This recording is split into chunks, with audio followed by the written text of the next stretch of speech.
Hey everyone, welcome back. In this video, I'll show you how to use filters in Todoist in 2026. Filters help you quickly find specific tasks based on due dates, priorities, labels, projects, and much more, making it easier to stay organized. First, open the Todoist app on your phone, computer, or web browser and sign in to your account. Once you're on the main dashboard, look for the Filters and Labels section in the sidebar.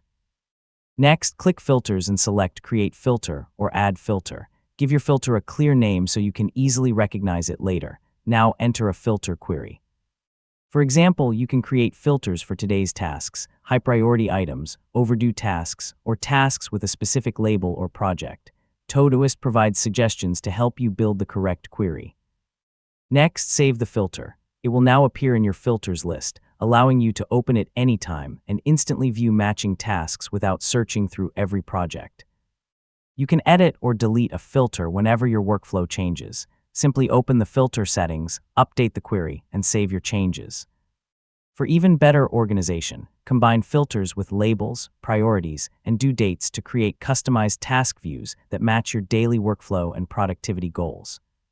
Finally, review your filters regularly and remove any that you no longer need to keep your workspace clean and easy to navigate. And that's it. You've successfully learned how to use filters in Todoist step by step. And don't forget to like, share, and subscribe for more helpful tutorials just like this.